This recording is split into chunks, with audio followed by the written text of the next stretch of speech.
Ladies and gentlemen, you are welcome to this presentation on somatoform and dissociative disorders. I'm Dr. Prosper Tettey in the United Kingdom. I would like to take you through the following key points in this presentation: somatoform disorders, body dysmorphic disorder, dissociative or conversion disorder, and management. So first is somatoform disorder.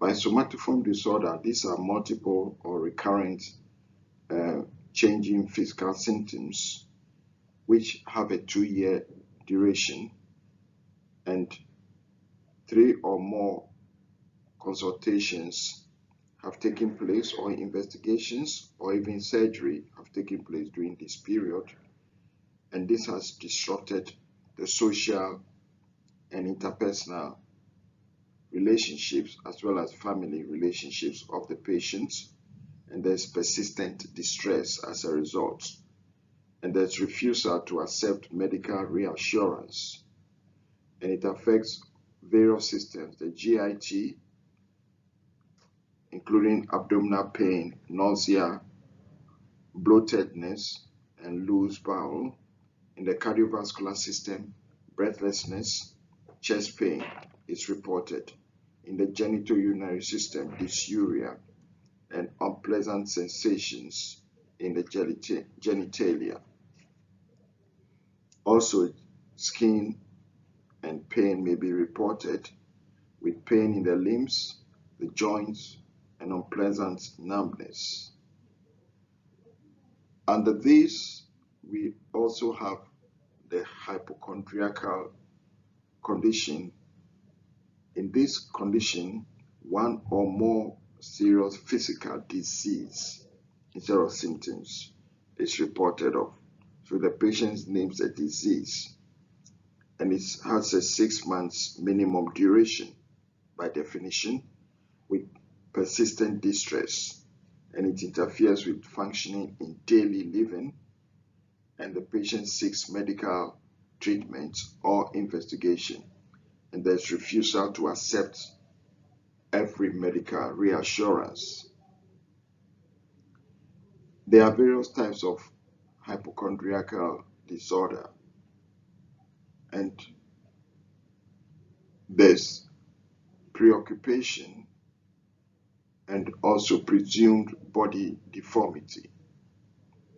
It is non-delusional disorder in some cases, but it may also present with delusional types of body dysmorphic disorder or hypochondriacal disorder, in which case we call it delusional dysmorphophobia. Now, dissociative or conversion disorder presents with no physical cause evident in the patient, and is stress associated in time and onset, and the symptoms usually are the patient's concept of illness, and the functions are under voluntary control, with reports of sensations of various types. Also may complain about different symptoms depending on the types of dissociative disorder. There's amnesia, where presentation can be in the form of a fugue or stupor or trance. There's motor presentation in the form of convulsions or anesthesia. There's what we call the Ganser syndrome, where the patient gives approximate answers with clouded consciousness, and there's somatic symptoms, and there's pseudo hallucination associated. The management of these conditions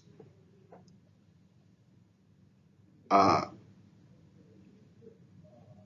that usually is recommended that the patient sees the same doctor regularly. Secondly, antidepressant, SSRI, that's selective serotonin reactive inhibitors, can be prescribed for body dysmorphic syndrome. And thirdly, cognitive behavior therapy or group therapy. And fourthly, it remits after few weeks or months. Thank you very much for your attention, and I wish you all the best in your career and in your studies.